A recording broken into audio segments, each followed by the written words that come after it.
Halo, kembali lagi di channel Otamega TV, membahas seputar manga dan manhwa. Kali ini, Mimin akan membahas manhwa yang berjudul Master Kekuatan Spiritual. Jangan lupa like dan tekan tombol subscribe-nya. Kita lanjut ke alur ceritanya di part 8. Saat dalam perjalanan pulang, Kang Qin memberitahu Mbak Yin bahwa Ran ke Yancheng hanya untuk mengunjungi temannya. Kang Qin juga sudah berjanji kepada Jun untuk menjaga Ran selama di Yancheng, tapi tak disangka akan terjadi hal seperti ini. Mbak Yin yang menoleh berkata, "Oh ya, ketika tadi kau pergi, Direktur Yu mengajakku mengobrol dan bertanya, apakah aku ingin ke Jiangcheng?" Saat mendengar itu, Kang Qin menanyakan pendapat Mbak Yin. Mbak Yin mengatakan, dirinya tak mau menjadi orang yang berpandangan sempit seumur hidupnya di Yancheng. Bagaimanapun juga, sumber daya di Jiangcheng akan lebih besar. Lalu Mbak Yin juga menanyakan, apakah Kang Qin akan pergi bersamanya. Kang Qin memberitahu, jika Mbak Yin ingin pergi, Kang Qin akan menyelesaikan urusannya di Qian Kuntang dulu, lalu akan pergi bersamanya ke Jiangcheng. Sebulan kemudian, terlihat di luar toko Qian Kuntang, Mbak Yin sedang menunggu Kang Qin di luar toko itu. Sementara itu, Kang Qin yang melihat asistennya bergumam. Asisten semakin lama, sudah semakin terampil, dan untuk saat ini belum ada kabar juga mengenai teman seperjuangannya. Aku juga tidak enak kalau harus memberitahunya sekarang. Tak berselang lama, asisten Kang bertanya, bagaimana dengan toko Qian Kuntang jika Kang Qin pergi? Lalu Kang Qin memberitahu asistennya untuk tidak khawatir, karena dalam beberapa hari ini akan ada shinsei terkenal lainnya yang akan bekerja di Qian Kuntang untuk memeriksa pasien. Lalu Kang Qin juga memberikan kunci dan memperbolehkan asistennya untuk tinggal di villa Kang Qin. Asisten Kang pun menolak. Kang Qin memberitahu asisten Kang bahwa Kang Qin sudah menganggapnya sebagai teman. Tidak lama Mbak Yin memanggil Kang Qin untuk segera pergi bersamanya. Kalau tidak, mereka akan ketinggalan pesawat. Setelah itu, Kang Qin pamit ke asistennya sembari melambaikan tangannya. Kemudian di villa Limin Jiangcheng, terlihat Jun dan Kang Qin sedang mengobrol. Tidak lama Jun memberitahu Kang Qin bahwa hari ini Jun akan bertemu dengan seseorang yang mempunyai pekerjaan yang sama dengan Kang Qin. Jun juga akan mengajak Kang Qin untuk diperkenalkan ke orang itu. Setibanya Kang Qin dan Jun di istana kerajaan Min, Jun dan Kang Qin langsung menuju ke sebuah ruangan, di mana ruangan itu ada seseorang yang akan mereka temui. Tapi saat mereka akan menuju ke ruangan itu, Jun memberitahu bahwa orang yang akan dikenalkan pada Kang Qin bukan dokter biasa, tetapi dokter yang bergelar tinggi yang hebat dan sangat terkenal di kota Jiang. Setelah dia pulang dari luar negeri, dia juga membuka toko obat Cina yang bernama Cheng Fang Tong. Orang itu juga mengejar-ngejar adikku, tapi selalu ditolak. Alasannya karena kau. Ran juga bilang kau adalah idolanya. Kalau ingin mendapatkan hatinya, dia harus mencapai levelmu. Tidak lama, mereka sampai di ruangan itu. Jun pun langsung membuka pintu itu. Di ruangan itu terlihat Ran dan seorang pria yang bernama Bowen. Saat Kang Qin masuk, Ran langsung menyapa Kang Qin. Bowen yang melihat Kang Qin yang juga menyapa Ran, ia berkata, "Apa kau Kang Qin, dokter favorit Yang Ran?" Lalu Kang Qin pun menyapa Bowen. Saat Kang Qin akan memperkenalkan dirinya, Bowen mengatakan, Kang Qin ternyata hanya orang desa dan tak pantas menjadi saingannya. Kang Qin yang mendengar itu bergumam, apa yang sebenarnya Ran katakan pada Bowen? Kenapa dia terlihat sangat membenciku? Setelah itu, Bowen juga memberitahu bahwa dirinya lulusan ilmu kedokteran Universitas Earl Bright di Amerika dan pernah mendapatkan akademik internasional dan tak pantas Kang Qin dibandingkan dengan dirinya. Jiang Ran yang mendengar perkataan Bowen tersenyum berkata, "Duh, kenapa kau yakin sekali bahwa Kang Qin tidak sebaik dirimu? Mungkin kau juga perlu belajar dari orang lain." Bowen kesal mendengar perkataan Ran. Tidak lama ponsel Bowen berbunyi. Saat Bowen mengangkat teleponnya, orang yang menelpon itu memberitahu bahwa pasien yang berada di kamar 903 yang sebelumnya Bowen obati sedang sekarat dan meminta Bowen untuk segera ke rumah sakit. Setelah itu, Bowen memberitahu Kak Jun bahwa terjadi masalah pada pasiennya dan ia tidak bisa menemani mereka hari ini. Jun pun memakluminya dan menganggap pekerjaan Bowen lah yang lebih penting. Saat Saat Bowen baru saja akan pergi, Ran memanggil Bowen dan meminta mereka untuk ikut pergi melihat juga. Dan mungkin saja Kang Qin bisa membantu. Ran juga menantang Bowen. Jika ia bisa menanganinya sendiri, mungkin Ran akan memperlakukannya dengan rasa hormat. Jika tidak, jangan pernah mengganggu Ran lagi. Bowen pun memperbolehkan mereka untuk ikut. Kang Qin yang mendengar perkataan Jiang Ran bergumam, "Ya ampun, ternyata dia menjadikanku sebagai alasannya." Sembari tersenyum melihat Ran. Setibanya di rumah sakit, Dr. Bo menanyakan kondisi pasien dan meminta mempersiapkan obat dengan tepat waktu. Suster memberitahu bahwa pasien tidak bisa bertahan lagi. Tiba-tiba para pengawal di sana menyeret Dr. Bo. Kakek pasien itu juga sangat marah kepada Dr. Bo karena Dr. Bo sudah berjanji akan menyembuhkan tuan muda, tapi malah membuat tuan muda diambang kematian. Kakek Gang sangat marah dan akan memberikan sedikit pelajaran kepada Dr. Bo kalau Dr. Bo tidak jujur padanya. Saat kakek itu akan memukul Dr. Bo, Kang Qin memegang tangan kakek itu dan meminta untuk berhenti. Kang Qin pun memberitahu jika kakek itu memukulnya sekarang juga tidak ada gunanya untuk tuan muda, lebih baik membiarkannya masuk dan memeriksanya. Kakek Gang yang mendengar perkataan Kang Qin bergumam, "Apa yang dikatakan bocah ini ada benarnya juga." Setelah itu, kakek melepaskan Dr. Bo. Dr. Bo langsung merapikan dasinya dan bergumam, "Benar-benar sial, belum menunjukkan kekuasaanku kepada Kang Qin, malah mendapatkan masalah sulit seperti ini." Kakek itu yang melihat Dr. Bo dengan raut yang ragu, berteriak meminta Dr. Bo untuk cepat periksa. Saat Dr. Bo memeriksa pasien itu, Kang Qin merasa racun pada pasien itu sangat kompleks dan tak bisa merasakan energi vitalnya. Kang Qin juga merasa telah mengabaikan sesuatu. Kemudian Kang Qin memeriksa dengan kekuatan yang ia miliki. Saat Dr. Bo akan mengobati pasien, Dr. Bo melirik dan bergumam, "Orang galak ini berdiri di belakangku, aku tidak boleh menusuk di titik yang salah." Saat Dr. Bo akan menusukkan jarum akupuntur ke tangan pasien, tiba-tiba Kang Qin menyuruh Dr. Bo untuk berhenti. Dr. Bo pun terkejut, lalu memarahi Kang Qin. Kang Qin memberitahu kalau Dr. Bo yang menusukkannya takutnya akan mencelakai Dr. Bo sendiri.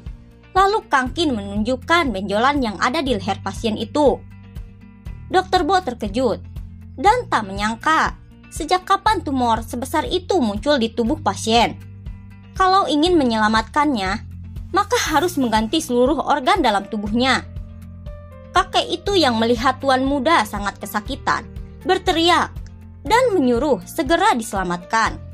Tidak lama, Kang Qin meminta mereka berdua untuk membantunya menahan lengan dan kaki pasien.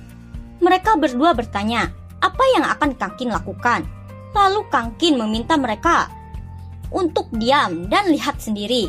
Setelah itu, Kang Qin langsung mengobati pasien itu dengan cara menusukkan jarum akupuntur yang telah ia salurkan kekuatan tenaga dalam yang Kang Qin miliki ke jarum akupuntur itu, lalu menusukkannya ke dada pasien. Selesai Kang Qin mengobati pasien, Kang Qin akan memberikan resep obat untuk pasien itu setelah siuman. Dr. Bo yang tak menyangka saat melihat kondisi pasien sudah kembali normal. Tidak lama pasien itu pun siuman dan menanyakan pada kakek Gang, ia ada di mana. Kakek Gang memberitahu bahwa dirinya ada di rumah sakit dan memperkenalkan Dr. Kang yang telah menyelamatkannya. Lalu pasien itu menanyakan, kenapa Dr. Kang berada di sini? Kang Qin tak menyangka dan bingung tuan muda itu bisa mengenalinya dan berkata, apa maksudmu? Kau mengenaliku? Maaf, aku kira kau adalah teman yang pernah aku temui di Sangjing. Saat mendengar itu, Kang Qin bergumam, Sangjing lagi? Apa mungkin ini sebuah kebetulan? Setelah itu, kakek Gang menanyakan kondisi tuan muda setelah melewati masa kritisnya.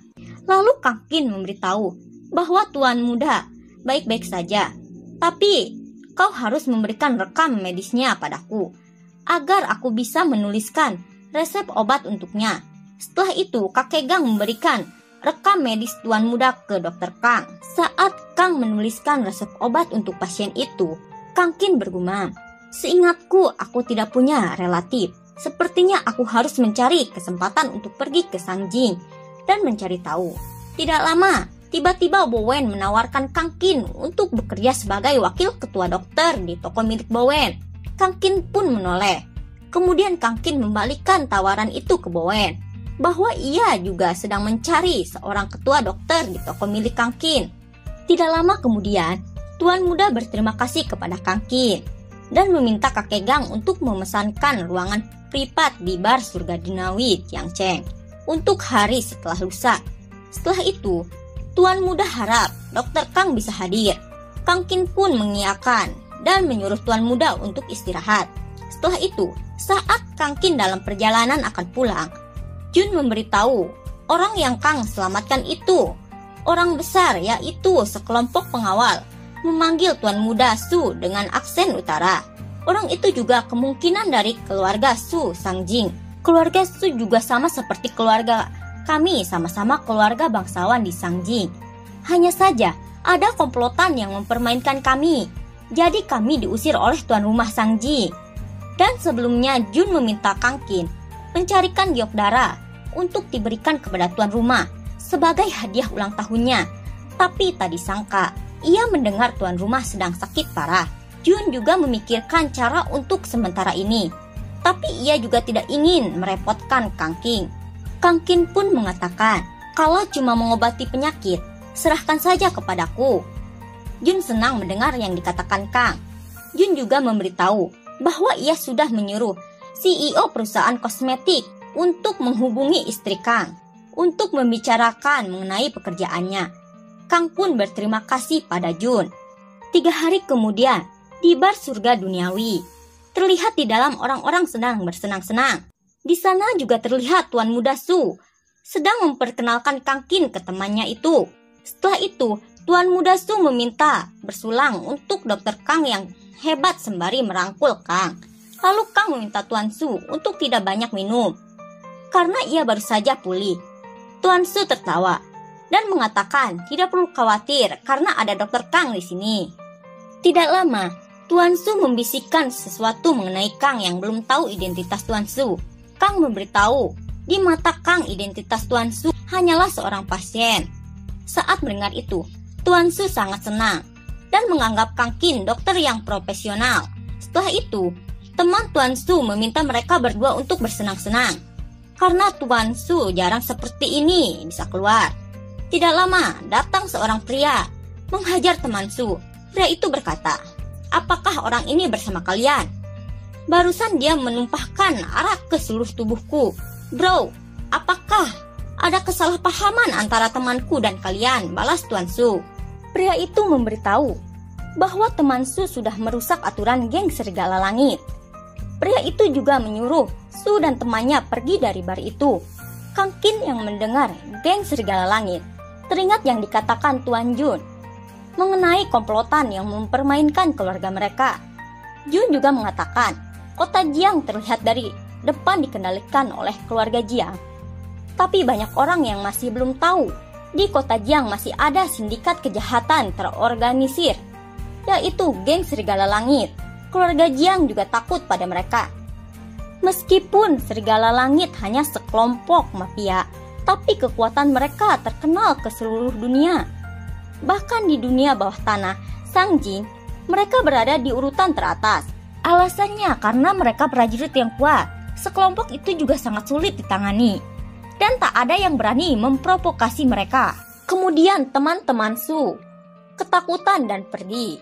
Saat teman Su memohon maaf dan akan mengganti rugi ke pria itu, Su yang melihat itu berkata, kalau tidak begini saja, aku yang akan mewakili temanku untuk membayar ganti ruginya.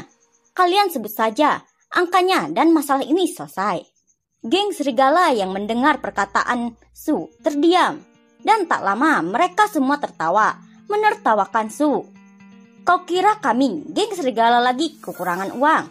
Balas pria itu. Karena Su yang akan mewakili temannya, maka Su yang harus menerima 1 pukulan. Setelah itu, aku akan melepaskannya, ujar pria itu. Su yang sangat kesal bergumam, sepertinya mereka memang sengaja mencari masalah. Setelah itu, Kang Qin menawarkan untuk mewakili Su menerima 1 pukulan dari pria itu. Su yang menoleh bertanya kepada Kang, "Kenapa kau belum pergi?" Lalu Kang meminta Su untuk menyerahkan semuanya pada Kang, dan Kang akan mengurus masalah ini. Su yang mencoba mencegah Kang, namun Kang memberitahu Su untuk tenang saja. Kemudian Kang Kin tersenyum ke geng serigala itu berkata, "Bro, tolong tunjukkan belas kasihanmu." Lalu pria itu mendekat dan langsung menonjok Kang Kin. Tapi saat pria itu akan menonjok Kang Kin, dengan cepat Kang Kin menepis tangan pria itu sehingga tidak mengenai Kang Kin. Pria itu bergumam, "Sial, apa orang ini mengerti kekuatan tenaga dalam?" Tidak lama, pria itu akan memukul Kang Kin. Dengan sigap Kang Kin menahan pukulan itu. Kang Kin yang tidak akan sungkan lagi menghajar pria itu dan meminta pria itu untuk mengeluarkan semua kekuatannya. Saat mereka berdua akan berkelahi, Su menyuruh mereka untuk berhenti dan memberitahu bahwa ia adalah Su Yinran dari keluarga Su Sanjing. Saat mendengar itu, pria itu bergumam, "Sial, tidak disangka bisa bertemu dengan seseorang dari militer di sini." Setelah itu, pria geng serigala itu mengatakan, maka ia tidak akan mempermasalahkannya dan tidak akan memperpanjangnya lagi. Su juga meminta geng serigala itu untuk merahasiakan kejadian tadi.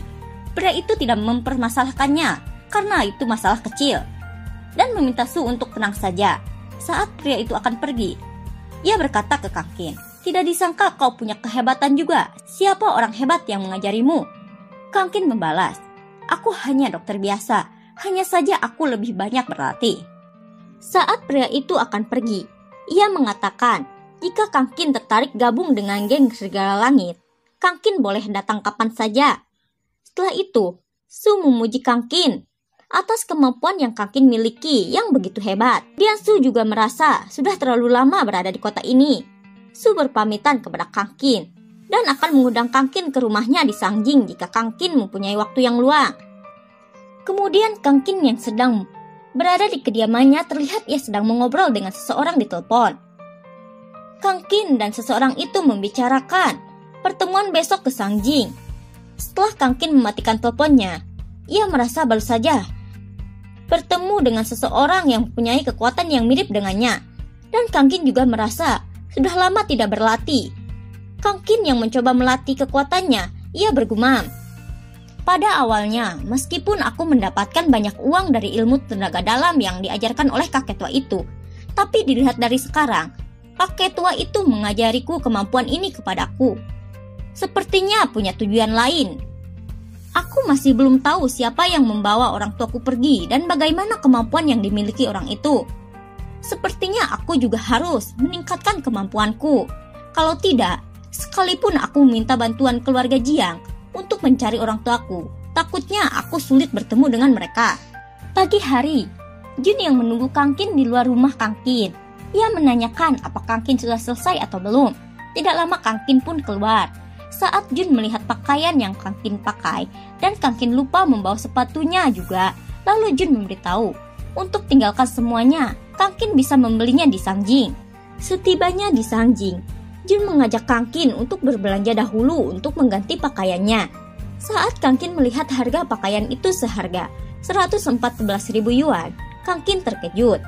Beberapa saat kemudian, Kang Kin dan Jun saat akan memesan makanan, Kang Kin terkejut. Kang Kin mengatakan, harga yang di Sangjing benar-benar tidak terjangkau untuk orang biasa. Jun yang mendengar itu tertawa dan berkata, "Ini baru permulaan, nanti aku akan membawamu ke suatu tempat." Setelah itu di malam hari di klub Yitian, terlihat seorang wanita di klub itu sedang menyapa tuan muda Jun. Jun juga menanyakan, apa masih ada tempat ke wanita itu. Lalu wanita itu mempersilahkan masuk ke tuan Jun. Setelah Jun dan Kang Kin masuk, tidak lama wanita itu menelpon John Wei. Sementara itu, Jun dan Kang Kin yang sedang bermain biliar, melihat Kang yang baru pertama kali bermain biliar, menganggap Kang Kin benar-benar punya bakat yang hebat dalam permainan biliar. Saat Jun meminta bermain satu babak lagi, Kang Kin mengatakan untuk lain kali saja, karena besok mereka akan menghadiri ulang tahun. Saat mendengar itu, Jun menghela napas. Jun memberitahu tidak semudah itu jika ingin kembali ke tuan rumah, dan akan mungkin ada orang yang mau menghentikannya. Jun yang mengingat kejadian masa lalunya saat kecelakaan yang menjebak ayahnya yang membuat keluarga Jiang diusir tuan rumah. Meskipun orang yang menjebak ayahnya sudah ditangkap, tapi selalu tidak punya kesempatan untuk menjelaskan semuanya di hadapan tuan. Setelah itu, Jun juga meminta Kang Kin untuk memeriksa kondisi Tuan besok.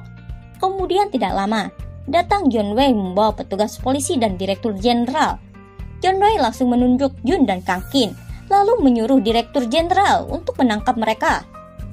Atas kekacauan dan menghancurkan barang milik umum, Direktur Jenderal menyuruh bawahannya untuk menangkap mereka berdua untuk diinterogasi. Jun yang kesal meminta Kang Kin untuk pergi mencari bantuan kepada ayah Jun.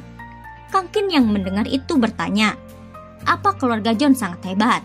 Jun memberitahu, keluarga John bukan keluarga berkedudukan tinggi, tapi mereka punya kekuasaan di semua kalangan masyarakat. Lalu Kang Kin menanyakan, bagaimana dengan keluarga Su? Jun pun memberitahu, meskipun keluarga John sangat hebat, tapi mereka berada jauh dibandingkan dengan keluarga Su. Setelah itu, Kang Kin langsung menelpon Tuan Su. John yang melihat Kang Kin menghubungi seseorang untuk meminta bantuan, John menertawakannya dan meledek Kang Kin.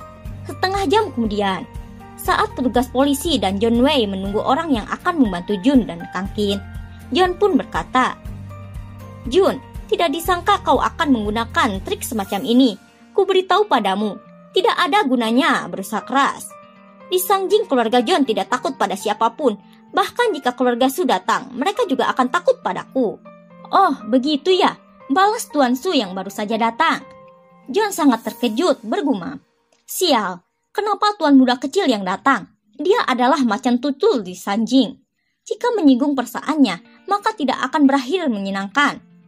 Lalu Su mengertak John, sehingga ketakutan. Tidak lama Su menginjak tubuh John dan berkata, boleh-boleh saja untuk tidak memperpanjang masalah mengenai kesombonganmu itu. Tapi beraninya kau membuat tuduhan palsu kepada penyelamatku. Direktur Jenderal yang melihat itu bergumam, sial, tidak disangka membantu keluarga John malah menyinggung perasaan keluarga Su. Aku pasti habis. Tidak lama Su memanggil Direktur Jenderal. Su meminta Direktur Jenderal untuk menangkap Su juga bersama Kang dan Jun. Direktur Jenderal yang ketakutan menunjuk John dan mengatakan John telah mengancamnya untuk menuruti perintahnya. Kalau tidak, dia akan membawa masalah untuk keluargaku. Setelah itu, Su menyuruh John pergi. Setelah itu, tidak lama mereka mengobrol. Su menanyakan, kapan Kang Kin datang ke Sanjing? Mengapa Kang Kin tidak memberitahunya? Kang Kin lalu memberitahu bahwa ia baru saja sampai, dan Kang Kin juga berterima kasih kepada Tuan Su. Tuan Su menanyakan, apa yang akan Kang Kin lakukan di Sanjing? Kang Kin memberitahu, ia datang bersama Tuan Jun untuk menghadiri acara ulang tahun, sekalian memeriksa penyakit Tuan. Su yang mengetahui informasi yang ia dapatkan dari keluarga Su. Su mengatakan, takutnya Tuan bukan sakit biasa.